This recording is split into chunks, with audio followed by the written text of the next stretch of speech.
some energy in the class. All right. So I'm not gonna make this boring for you. I know you just started knife cuts. So one thing I always try to emphasize is safety. So I'm pretty sure you heard about the bear claw, keeping your knuckles right there on the blade. So I'm gonna show you a couple of different things. Our knife kits that we use for the students coming into our program. So at any given time, you can come up here and take a look at it. There's about 7 different pieces in here. I did bring this little grid right here. So all the students that's going to be coming in the next 2 weeks, this is kind of a little cheat sheet that you'll be using every single day. Has all your knife cuts on here, has your measurements, has conversions. So once again, this is something that wow, look at that. Great mom saying like, so you already got that. And those right there, we actually have those as well. So the little interactive knife cut things, they do work. So once again, you're never going to get to this right off the bat. If you do, then obviously you've been doing this a while. It's about repetition. The more and more you do this, the better you're going to be. I did mention, cutting yourself, right? It's not a matter of if, it's a matter of when. It will happen, if you're not paying attention, things like that. You always want to make sure you're keeping safety in mind, right? All right, so that being said, I'm going to make a nice little stir fry for you. I'm going to show you a couple of different basic cuts that everybody's going to get a chance to eat. So I'm going to need your help. Just give me a head count. See how many people we got in here so I can just make sure I have enough so that everybody can go ahead and get a little taste. So one thing about it, I always tell everybody, right, chicken, beef, pork, meat, everybody eats meat. Well, not everybody, most people do, but everybody knows what it tastes like. But vegetables, once again, a lot of people don't take that very seriously. If you can make vegetables taste really good, then you're on your way to being a great chef or a great culinary. 25. So, 25, all right, good. So I got 24. All right. So yeah, we want to make this interactive, so there ain't no question and answer session at the end. You got a question, raise your hand. Just keep it interactive. Like I said, I'm going to show you a couple of basic cuts. Already washed some of these vegetables right here, but my whole goal is to make this approachable, make this fun, and then hopefully make it taste good, because food can look good, but if it doesn't taste good, then what are we doing? Right? So, I use a couple of different types of knives. This is my favorite knife. It's called a Santoku. So, it is a hybrid knife. So, basically, I like it because you can chop up and down, or you can do the rock chop that way. I like it because you can pick everything up as well. So this is my favorite knife. This is one of these knives that when you start cooking more, this is something you probably would want to buy. I wouldn't really advise this when you're first starting out. You want to just use your basic chef knife. This is my knife. I've had this for 14 years. Well, this is my workhorse. Wusthof is my favorite brand. I've always been this guy. I'm originally from upstate New York, right? So rough area of upstate New York. That being said, I always was interested in having the nice things that my chefs had. So when I finally got some money, paid about $200 for this knife. So once again, 14 years, and it's still as sharp as the day that I got it. So a lot of people back in the day was like, "You paid how much for that? $200? Yeah. Those same people that bought those $30 knives, they're buying 10 of those knives. Do the math. Who's actually making more money, right? Or actually making a better decision. So, that being said, and being that I am a chef, you notice I do sweat a lot, right? It's a hot industry. So, once again, you always want to make sure that you are cognizant. So, I do wipe my brow a lot. I am the son of a preacher, man, so basically, I'm used to this all the time, right? All right, so, a couple of knife cuts, onions. Everybody knows about onion, right? So everybody's going to tell you a different way of how to cut. I'm always constantly learning. My thing is, if I want to learn at least one new thing every day, it's going to keep me going. Because once again, right, everybody can cut an onion, but once again, is it comfortable for you? You always want to adapt it. As long as you get to the end result, I don't really care how you get there, as long as it's safe, right? So basically, I'll show you a julienne, right? What we'll do is cut that little end off, all right? I'll cut the root end off, but I'll leave it still intact. And the reason I'm going to do that is because when I needed to dice something, I still have this holding all the layers together. So we'll take that, I'll cut this right in half. And one thing I always tell my students is, from slices, you get dices. So start with slices first. Now, generally, I'm not sure, do you compost here? So yeah, we compost at school. So once again, if you do get a chance, hopefully you can all come down and see our facility. Big facility, 20,000 square feet, $10.5 million. All the bells and whistles. That being said, we have a full functioning garden, so it will be optimal time to come in here in the next couple months, maybe, so you can actually see some of the things that we've grown over the spring and the summer, and we're actually going to put that into our meal kits. Miss Hood is going to work on setting that up so we can go either as a class or you guys can go with her on a field trip. That's going to be our goal, is to kind of do that this month or next month. So just keep an eye on and pay attention when I talk because I'll let you know when we'll get that in place. All right. All right, so it's going to do a julienne of an onion. Now, one thing, we use this a lot. We use a lot of these trays in school. So one thing is about mise en place. Notice I got this right here. I'm going to start cooking. Thing is, I'm not going to cook anything until everything is in its place. That's what mise en place means, putting everything in its place. A lot of people like to jump the gun, though. Turn this on, put this in, do this, that, and the other. I don't operate like that. It's like your shopping list for me. When everything is checked off, now we're ready to go ahead and do it. So, let's show you julienne. Now, I'll do the rock chop that you're pretty familiar with, right? So, air chloride, knuckles. If you dig it, yeah, they grow back. Fingertips do not. So, we'll just go that. Now, I worked in a lot of different places. I worked for Walt Disney World, Nike, Intel, some fine dining places. So it depends on what the chef who's in control wants. So I remember one time working in a restaurant this way, he's like, "Why are you cutting away from yourself?" I'm like, "Chef, because it's the safest way to do it." So he's, "Oh, you're a culinary, you went to school, didn't you, right?" Yeah, I did. Well, he showed me this way. I don't do this until you're very comfortable with it. Dragging, it makes sense to me because she's like, if you ever plow a field, use a hoe, right? You come this way to your body, right? You do this, it's going a little bit outside. So, that being said, that concept makes sense, but like I said, as long as it's safe and you're comfortable, do it, right? So yeah, we're gonna cut away from myself. It's almost like a guillotine, right? We're gonna cut very thin. It's like cards, cut thin to win, right? So we just do that julienne going very slow, just so you can see. Now, if you got little ends right there where the root end is still on, you can just go by and kind of cut them off that way. So there we go. Real slow. We use this. When you get to that point, you just cut it off and then continue to cook that way. Right. One thing I will use in here, let me see if I got this up. A handy bench scraper. So we use this a lot in the pastry shop, but once again, this is good for picking everything up and putting it right there. Another thing that I was saying, from slices you get dices. So let's say we had this, right? Just a little bit right here.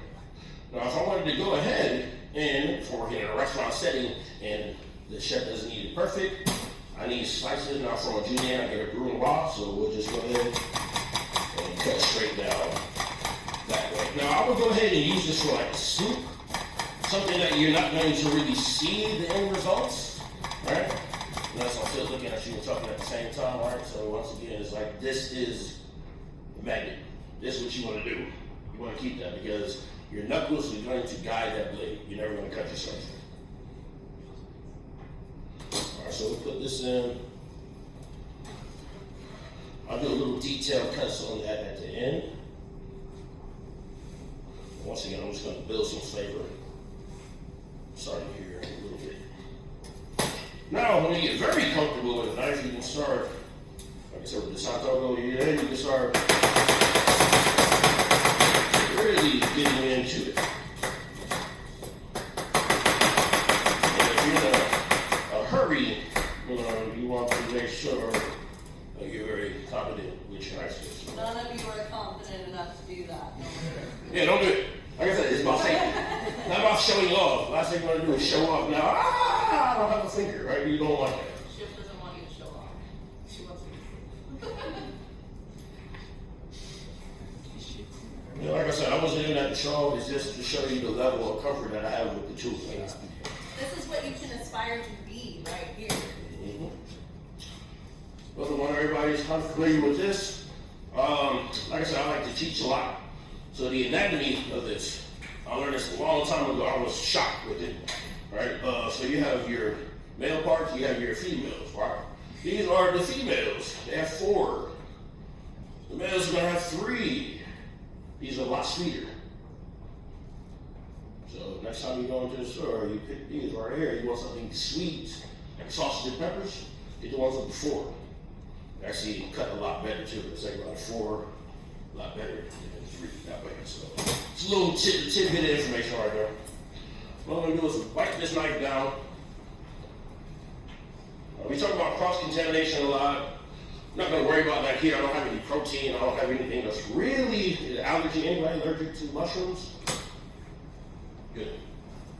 So yeah, we're gonna be using some mushrooms today. So my whole thing, I wanna make sure that we have flavorful food, but I'm using simple, approachable ingredients. So once again, I do that all the time, like on Saturdays, right before I go ahead and do shopping on Sundays and meal prep for the rest of the whole week. What I do on Saturdays, raid my fridge, it's on like an episode of Chopped. I'm like, all right, babe, I'm gonna cook something, well, whatever we got, and I need your honest opinion. So once again, it's just about using what you got and making a meal out of it. Sometimes, yeah, I mess up. Not perfect, I'll be human, you know what I mean? But it's just one of the things you learn from your mistakes, which everybody will make mistakes. Right. So, that being said, to cut this, remember, a lot of different people are going to show you a lot of different things. I had a chef that told me to look for the divots. So basically, I would cut this, that, and I'll have 4 different pieces I'm going to go ahead and cut. I don't like that method, right? Because that to me, I want to keep it in one piece rather than 4 pieces. Because 4 will do more work than if I had 1, right? I want to make sure I'm efficient as a chef. So that being said, this is how I would cut. Just to hold it up. So this right here, I'm gonna go ahead and use this for burritos, omelets, things like that. Make sure I will cut this down. So basically, I'm still using the product, but it won't be perfect cut. I would still use, or if we're using stocks for soups, sauces, things of that nature, I'm gonna go ahead and put that into the stock pot. All right, right now I have a flat surface. I'm gonna go ahead, cut down one side. Now I'm gonna take it over here, and basically I'm going to roll. So I'm gonna roll it open, kind of almost like a belt. So roll, should take that out. Now you don't have any seeds to worry about, right? Everything is pretty much intact. The only thing now we have to do, cut this into 2. Now, I'll cut away from yourself. Get those little white the ribs out. Now, one thing about the ribs of the pepper, they get kind of bitter, so you definitely want to get those out. Sounds like our fridge had on. It'll stop in a minute. Yeah, I know too well. It's a compressor. It's funny, the sounds of the kitchens that you always hear in comment right there. And that you tune out after a while. The one sound that most people that are in the industry, anybody in the industry? Anybody work in the industry? The industry means you work at Subway, you work at McDonald's, you work fast food, you work at the concession stand. Yeah, that's the industry right there. Anyway, you work at the industry, you probably notice this time. Ticket machine. Yeah, if you get into busy restaurants, that right there will make or break your whole entire day right there. So, that being said, once again, slice this. I'm going to put that down. So we're going to julienne. Once again, keep it flat. You're going to rock chop, making sure I'm keeping my digits intact. One thing I always say is keep your thumb like this. Keep it behind. This is the one digit that people will lose track of. And the last thing was a little Pac-Man thing that comes up. Not something you want. Not something you want, right? Julienne there. Another julienne. So once again, I want to make sure that I prepare all of my vegetables before I start cooking.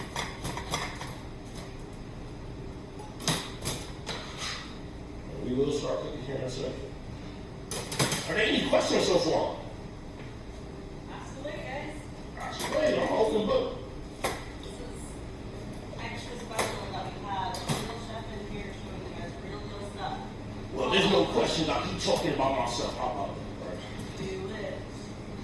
will tell you right off the bat, cooking this is not a profession for me, it's a lifestyle.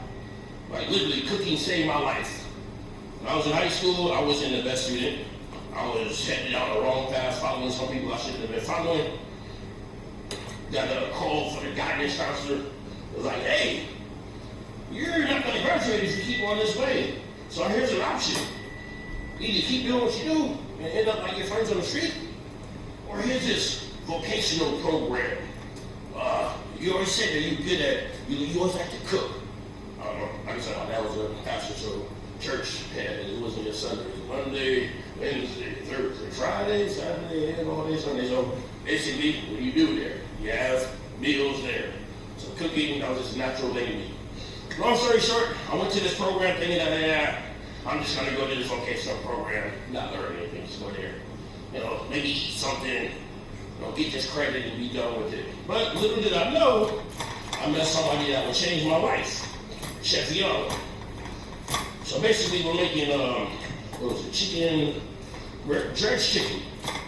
And basically I'm just doing the same thing that my grandmother showed me. I'm frying chicken in a pan. I'm taking a pie tins, right? And I had some paper towel down there. And before I took it out, he didn't even instruct us, he just gave us a recipe. Before I took it out, the chicken, I put it on the paper. That's what I always told my grandmother. And I'm looking at everybody else, and out of 30 students, I'm the only one that has the paper there. So I'm already expecting man, this man gonna come up to me, tell me what's wrong, and I'm gonna tune it out, and I'm probably gonna leave this program. They came up to me, and it's exactly what I thought. He's like, why did you do that? I'm like, I don't know, man, just give it to me, what did I do wrong? You're the only one that did it right.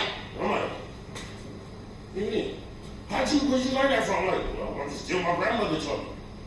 But you need to keep that up because you got something right there. So that being said, it led me to get a full scholarship to Johnson & Wales University, which is, in my opinion, the best culinary school in the country. Yeah, I went to upstate New York, I was right across the river from the Culinary Institute of America.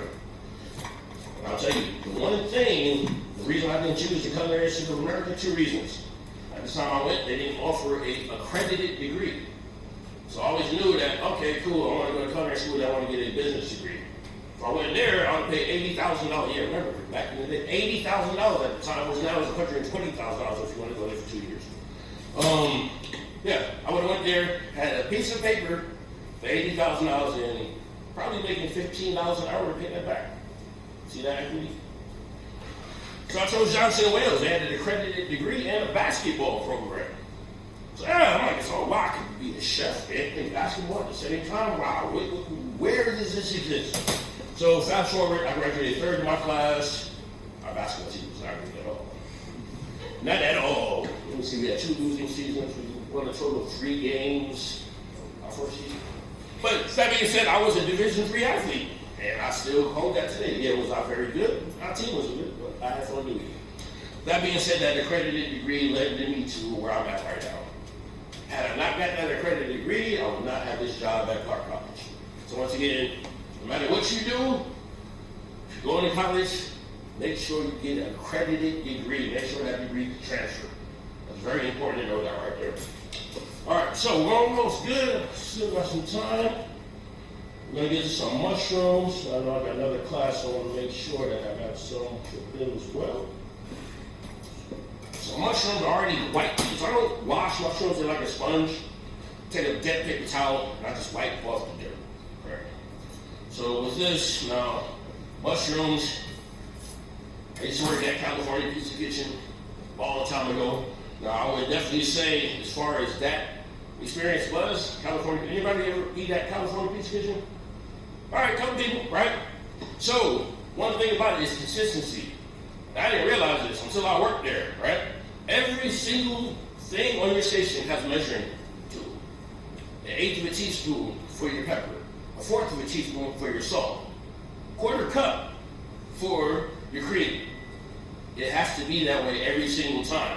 They have secret shoppers. I remember one time I'm making their fusilli pasta with broccolini. I toasted the garlic, which you're not supposed to do. Got it sent back. Hey, Earl, this woman said it's too toasted. I'm like, okay. Did it again, still toasted it. Sent it back again. Like, say, man, what's going on? You reading the recipe? I'm like, oh, yeah, it says. Little did I know, that was a secret shopper. Yeah, and guess what? Yeah, I got some talking to afterwards, and that kind of changed my perception. Like, you know what? I'm cooking for somebody that actually wants it. It's not about what I want. Yeah, I love toasted garlic. Not everybody does. So once again, you gotta think about it. When you're cooking for people, give them what they want. It's not what you want. So don't feel offended if somebody's like, hey, send this back. This isn't to my liking. The worst is to have an ego as a chef. That will kill you. I don't know if you're familiar with it in Portland. There's a lot of institutions that are shutting down right now. Doesn't matter how good you cook, right? It's about what you got to offer, right? So that being said, mushrooms. This is how I used to go ahead and have time to talk about. Yes, I'm a diehard Jets fan. Don't give me no Israel, football, right? I'm used to this. That being said, if I'm talking in the game, like, hey, number 40. So, yeah, you see that at the end of the game? Wow, that was crazy, right? Yeah, that punt return was ridiculous. So I'll be doing this all day long. But then my boss comes in, Todd, I remember at the time. Hey, what are you guys talking about? You're not working. Oh, yeah. We're just talking about the game. Hey, no problems. You know, we're just doing what you're doing. We just cut the case about you. Enjoying the game. And then doing it. Okay. So once again, talking and working at the same time. This is what we're talking about. Time is money in the industry.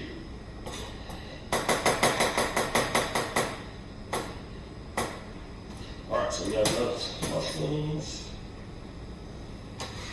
Now I'm going to go ahead and start building some flavor. Any questions? I'm loading everybody to sleep. Well, they gotta have some kind of question. That's all right. I keep talking.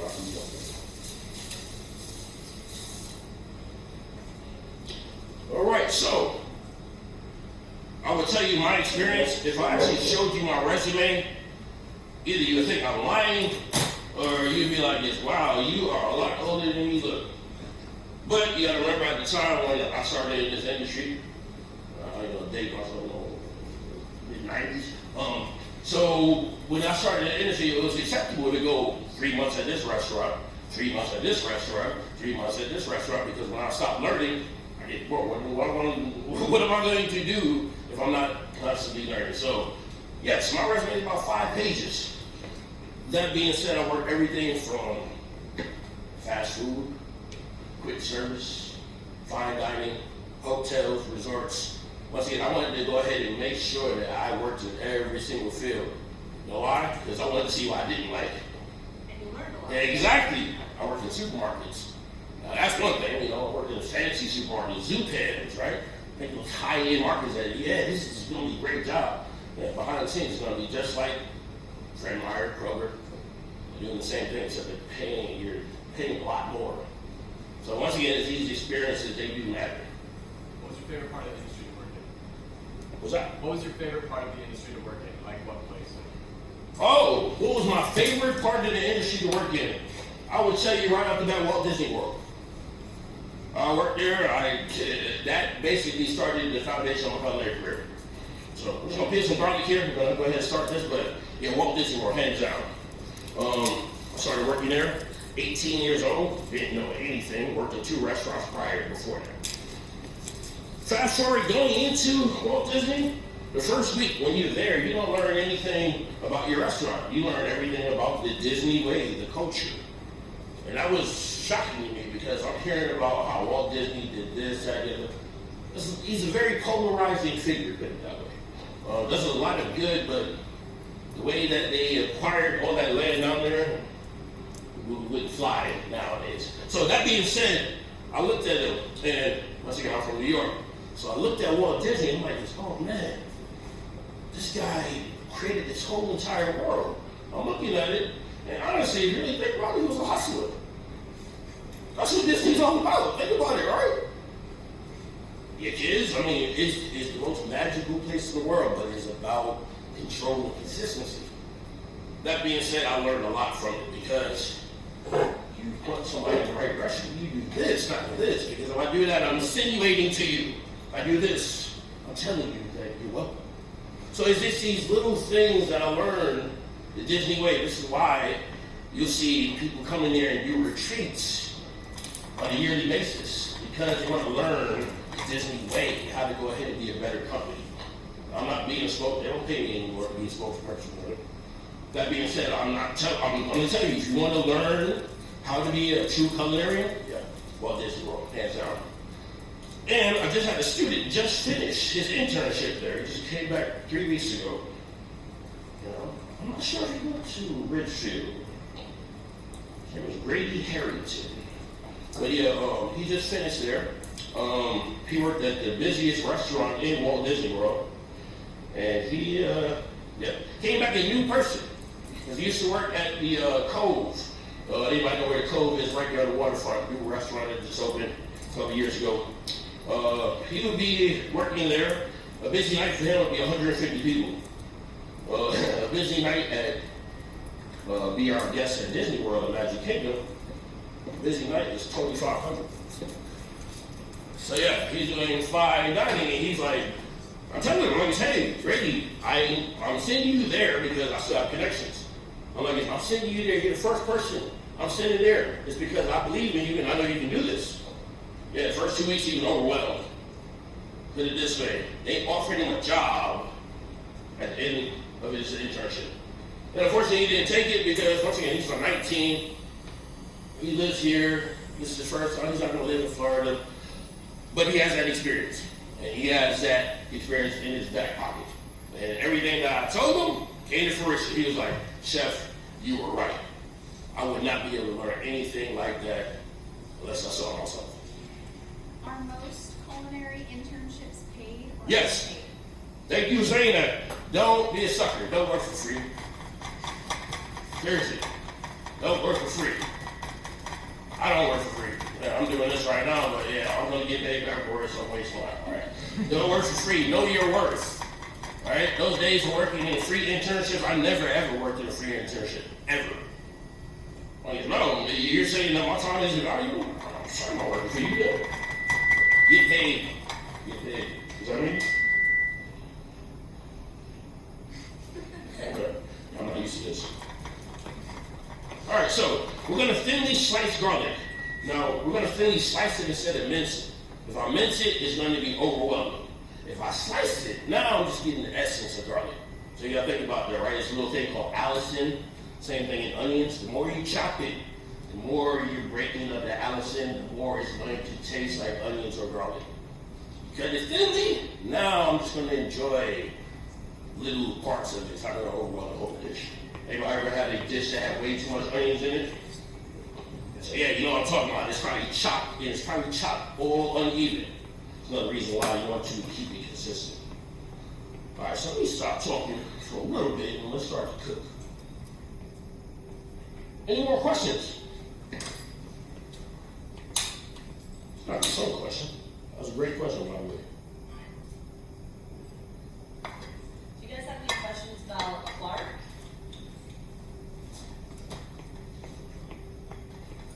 No questions about Clark. It's right down the road. How long have you been working there? This is my 7th year working there. So real quick, this is Ginger. Now, I used to live in Hawaii. That's another thing I do. From Johnson Wales, I went to Hawaii. I attempted to be on the football team, but Hawaii is a tough school. What Anyway, island? what's that? What island? Oahu. So University of Hawaii, UH, there for 18 months. That being said, the ginger out there, you don't have to peel. It's very paper thin. That's what you do. But use a spoon, easiest way to peel garlic. If you go ahead and use a knife or a peel, you're gonna just waste too much of it. Another reason I like doing this is very therapeutic. Anybody ever peel ginger? Oh man, it's like almost like aromatherapy. So yeah, I'll go ahead and, those of you that haven't experienced this before, I'll go ahead and give a little nub, pass it around so you can see what I'm talking about. It's all about the smells, all about the aromas. So if you can just do this for me, just kind of press that in your hands, go on, press that in your hands, and then you smell the essence. Now you can see where we're going with this, right? So ginger, garlic, onions, this is what we're gonna do to have base flavor, right? So I'm just gonna cut this really thin. Now I'm gonna do this a little bit differently than I did the garlic, because I actually want to get maximum flavor out of this.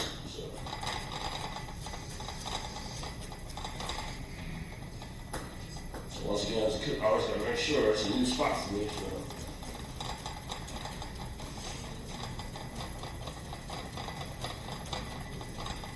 Notice his hand placement on the knife. Everybody take notice. Yeah, so once again, you wanna be familiar with your knife. Yes. You wanna be familiar with your knife, right? You don't wanna do this. The higher you have it, the more room for error you want. So yeah, keep it tight. Another thing, I like to look at my end result, because once again, I don't have to look at my finger because it's right on the blade. One of my favorite chefs that I actually had the pleasure to cook for at Walt Disney World, Jacques Pepin. That's what he told us. You want to be a good culinarian, your knuckles have to be like glued to the knife. You'll never cut yourself. So yeah, another thing about Walt Disney, you see a lot of celebrities. A lot. And this is another reason why, fast forward working at Nike, I don't get starstruck at all. Because working at Nike, this is one thing my chef said, hey, they bleed red just like you, right? Yeah, so you see him on this big screen, right? Yeah. At Disney, you do not approach it. You can't ask for an autograph. You can't do that. Because the last person that they want to go ahead and get hounded from is somebody that's supposed to be serving it. So that's another thing from Disney that I took to heart. Because they will fire you in a heartbeat if you do that. Once again, know your boundaries. All right, smell that nice and hot. I'm going to let this cool down just a little bit. Yes, question? You said Nike, like the clothing company? Yeah. Did you work at the headquarters? Yes. My dad works there. All right. Yeah, I was one of the corporate chefs there. That's cool. So yeah, I worked on the main campus there. Yeah, really good experience. I liked it because I only worked Monday through Friday. I didn't work any weekends. I didn't work past 3 o'clock. It was great. I got to work in the restaurant that fed Phil Knight. Mr. Knight's cool, but once again, you gotta know your boundaries. Yeah, it's great when you're cooking for these people. You gotta remember, they're just as human as you. Cook for LeBron James, right? All he wanted was a burger with cheese, that's it. All right, cool, that's what you want. All right, he's human. He ain't gonna want, filet mignon and foie gras. No, they gonna want what they want. Question? I'm sorry, say it again? Okay, best dish to start out with? It's a loaded question. I'll say cook what you like. All right? I would say this, though. If you're ever cooking for somebody, do this. Especially if you're running late or watching the time, all right? This is what we're going to do. Let's do this. Have a pan. This is a blend of sesame oil and canola oil for the smoke point. And then start with this right here. Onions. Yeah, you know what I'm talking about. The minute I go ahead and put onions in the pan, all right, you start with this little base right here. So the stuff that I chop, I do this all the time in my house. Somebody come in, yo, what's cooking? Oh, no, it'll be ready in a minute. You don't have to tell me what's going on. Yeah, onions. Anything with onions. You hear that sound though, right? It's like sports, right? It's like when Aaron Rodgers went down the whole just, ah! That's right there. That's what you hear right there, right? So, that being said, sauteing, right? Now we're wafting, we're getting that aroma down. I'm going to turn this down. Like I said, I don't want to burn it. I'm just creating flavor. We'll go ahead and start with some of these mushrooms. Mushrooms gives you a lot of umami. So that's that sixth sense that you probably haven't learned about yet, but once again, it's that savoriness, right? Mark this. Yeah. So yeah, we're gonna get some savoriness. Now, one thing about me, I never really liked mushrooms until I came out here. Because I didn't realize there was, for the East Coast, all we had was button mushrooms, creminis, portobellos. When I come out here, I don't want that. Tastes like a sponge. And then I had a chanterelle for the first time. Like, what's this? Mushroom. Then I have morel. Like, whoa, porcini, whoa, lobster, whoa, my God. It's opened a whole other world for me. So yeah, I am all about mushrooms. So So yeah, once again, see, we're building flavor. Hopefully you got the smell of that going on right now, right? It's very simple, see? We didn't even do anything. I just went ahead and started with the onions and mushrooms. I have nieces and nephews, very picky eaters. Every time they come to me, they're like, oh girl, what are you eating?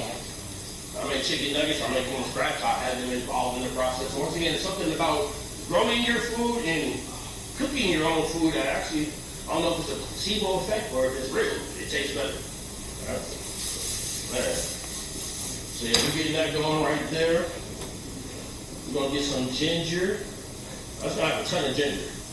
I got some Caribbean roots in my family, so once again, ginger and spice. I did very spice.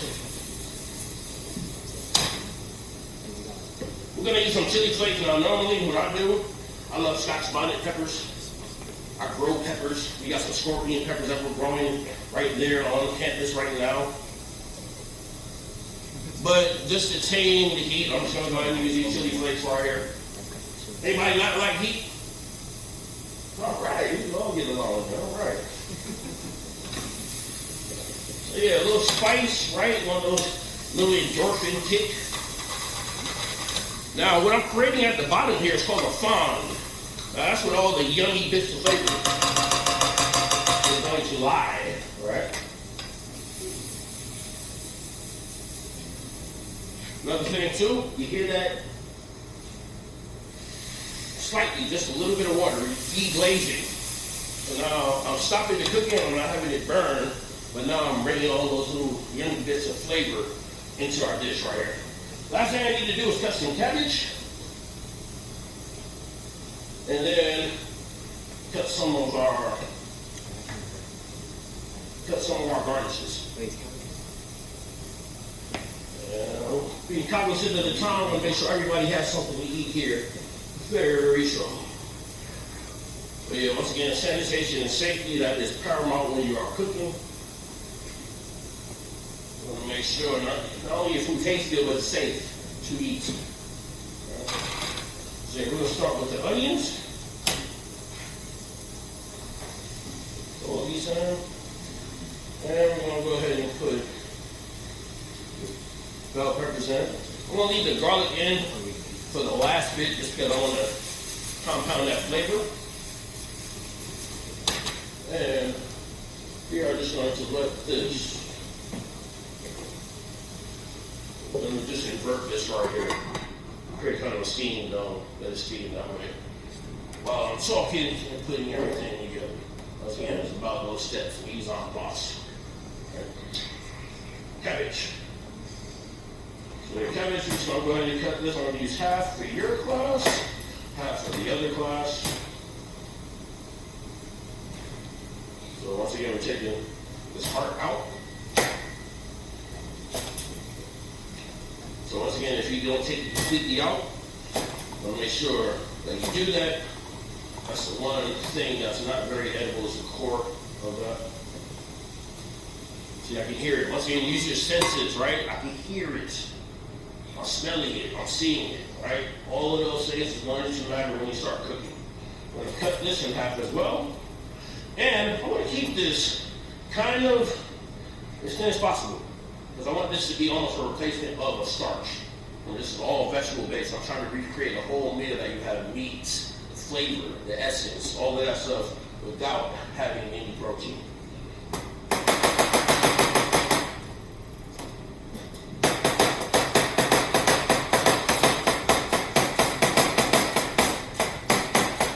So yeah, like I said, cooking can be fun.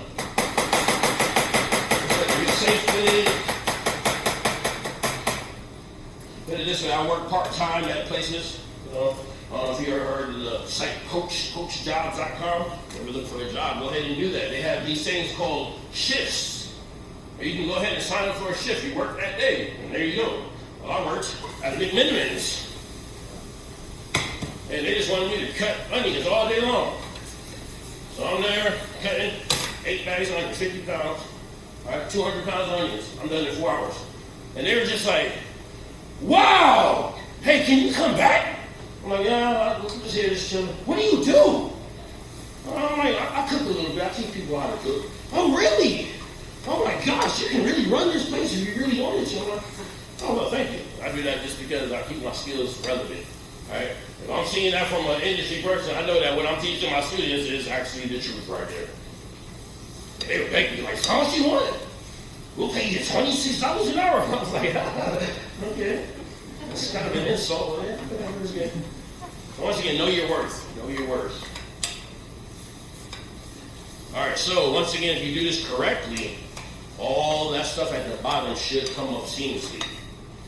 So what I'm going to need to do, we need to just dome this just a little bit more. But before I do that, I got to add the spice. A shameless plug, Spice Pilgrim. I'm on the board of directors for the farmers market down in Vancouver. So if you're ever there on this Saturday and Sunday, you might see me walking around. This is one of the spice people that we have. Family owned. This is a Caribbean jerk seasoning. So it's going to have cinnamon, allspice, a whole bunch of other stuff in it. So once again, we're going to have some flavor. This is spicy too. I want to do it, I'm going to pass it around to you so you can smell the essence. See what I'm talking about.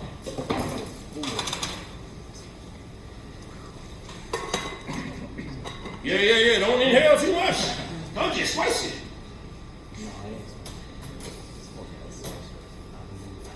Now put it this way, we do in a culinary class, we make our own hot sauces, our own ferments, our own blends that way. Yeah, I got one hot sauce, I'll knock the sauce off. Alright, so once again, you see how much cabbage yields quite a bit, right? One of my favorite vegetables, it's very sturdy. And before I forget, let's talk about Clark too. So, with Clark, we are the only program left. Oregon Culinary closed down, Western Culinary closed down, Art Institute is done. The only other school that's comparable to us within 150 square miles is Cascade Culinary Institute in Bend. And I'm talking about price-wise. Our 2-year program, let me go for 1 year. You get a 1-year certificate there. That's just under $7,000. And what I would say, too, we have plenty of scholarship offers. Free money. Yeah, like I said, I had a lot of scholarships going to Johnson & Wales. Yeah. You never know until you try. A lot of people say, I'm never going to get that money. You don't know until you try. People are literally trying to give away money. That being said, $7,000 for 1 year. 2-year program is just under $14,000. In comparison, like I just said, right, Culinary Institute of America, you go to their 2-year program, that's $120,000 right now. And they don't give you very much financial aid. I know one of my cousins, younger cousins, didn't take my advice, took out a loan, went there, didn't graduate. Now he has to pay all that money back. Now he's working in construction, so go figure. Cool. Yes? We will have Clark College on campus. They'll come and do lunch hour visits monthly, starting in October. They're also going to be here for the fall career fair in November, so you guys will have an opportunity to come in and talk to them and find out about their programs. She'll talk about financial aid, like any questions that you have. Clark will be on our campus, and you guys have the opportunity to meet up with them, okay? Yeah, that's awesome. But yeah, once again, you never know until you try, right? I know dang well I didn't have the money to go to Johnson Wales University, so once again, I started asking in my junior year, all right, what is this scholarship about? This is before the internet, so I had to go ahead and look up the card catalog. Everybody know what that? Right? Microfiche and all that good stuff. So yeah, once again, it was a little bit harder to get stuff. That being said, with the digital age, now you got everything at your fingertips, literally. Get scholarships, right? I'll give you this one. I applied for the Wendy's Heisman Scholarship. Knowing dang well I wasn't the best athlete in New York. I applied though. They gave me $500. I'm alright with that. So yeah, once again, you don't know until you try. Alright, let's go ahead and get the rest of this cabbage in there. I can smell it right now. Woo! Some sauce. Yeah, see, you hear that at the bottom. It's like a choir, it's like singing, like rejoicing. Ah! When your food is talking back to you, you know it's pretty good, right? And like I said, being an athlete, right? Tend to sweat quite a bit.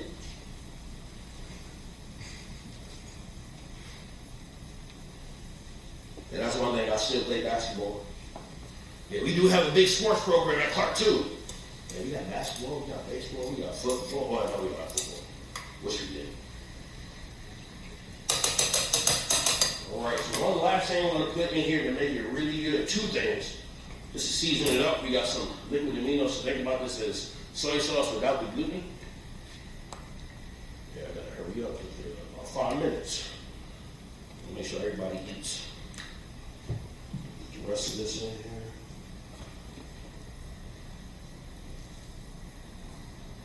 And one last ingredient. Tie it all together. Just make it like a curry. We're gonna add a little coconut milk as well. So give you a nice little sauce to go along with it. But once again, we're deglazing at the same time. So serves a purpose. Alright, go ahead and put a dome on this. I'll go ahead and get some garnishes going. And then we'll get you served up here shortly. I'm gonna work hard to hopefully build a good partnership with Chef Earl and have him back next semester. I know a lot of you guys are in foods too, and baking and pastry. And I want him to show you guys some more cool, more advanced stuff, not just knife skills. This is so beneficial, you guys. This is like real world, real deal right here. Yeah, if y'all have me back, I would gladly come back. I'll actually have some of my coworkers come too. So Chef Aaron, Chef Sonny, Chef Justin would like to come out as well. We all got our different areas of expertise, put it that way. That's another thing I always tell somebody to do if you're looking in this industry. Right? Explore everything, but then try to specialize on one thing. One thing, spices and barbecue. That's me, all day long. I know I can do that. I have a baking and pastry degree. By no means am I a pastry chef. So once again, I understand it, but it's just one of the things you gotta find where you fit in. All right. Last thing, I'm gonna do some garnishes here. So some cilantro. Once again, that's very universal. You can see that in Caribbean cooking, you see it in Mexican cooking, you see it in Asian cooking, right? So it's pretty universal. We got some green onions we're going to do as a garnish, and then a little squeeze of lime juice. So we want some acid in the food to kind of set that balance. All right, so we're just going to do this quick, right on the bias.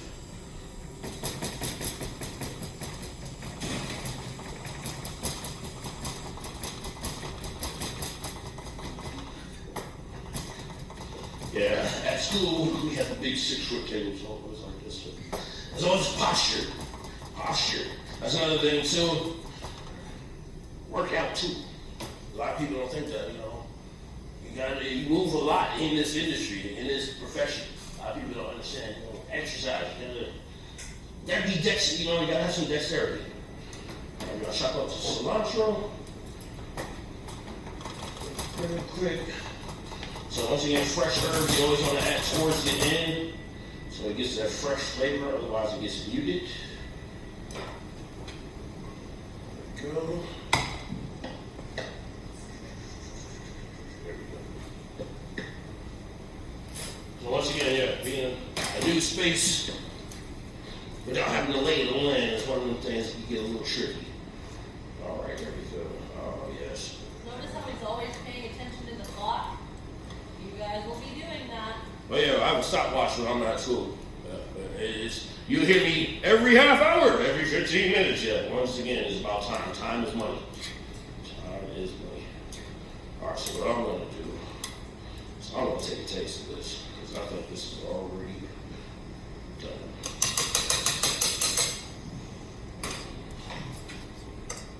I usually on my tasting spoons, but just get to bring those today. Okay.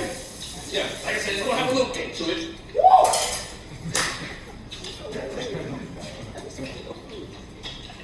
Yeah. All right. So, green onions, cilantro, and then last but not least, nice squeeze of that lime juice. I'm gonna turn that off. So once again, right, that acid is going to really brighten this dish up. So yeah, you can see, you can make this as a base. You can go ahead and add beet to this if you wanted to. You can add noodles to it if you wanted to, rice if you wanted to. Very approachable. And once again, I always want people to know that vegetables aren't just a background or side item. It can be a main dish. All right, so let's serve it all up.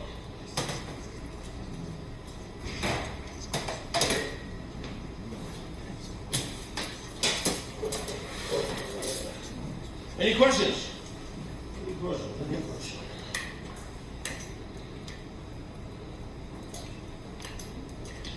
So I know when I do this demo, some other schools are like, there's no way in the world you're going to finish this or have enough food to feed everybody. Haven't found me yet. So, let's see. Once again, you see I'm starting from the bottom because I want to make sure that everybody gets some of that sauce. Just as simple as you really want to call it, almost like a warm salad. It's a nice spicy vinaigrette. Like I said, it is spicy. It's not the same as part. Yeah, any other questions? Oh yeah, one thing I will say, I remember I said barbecue is my thing. We do have things called short courses. So those are classes you'll take outside of the normal curriculum. And barbecue class is one that I actually didn't do last year. We had a lot going on, but I'm doing that this year. Always in the springtime. It's actually open to the public too, so if you know anybody's interested in learning the ways of true barbecue, send them my way. Alright. So once again, eyeballing. I'm already looking. Seeing, yeah, I got plenty of everybody in there.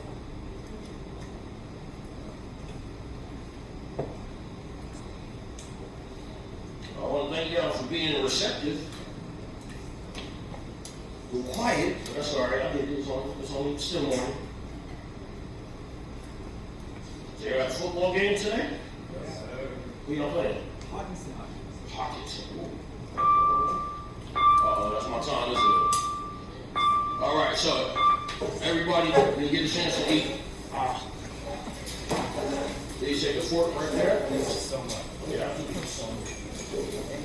Make your friends jealous.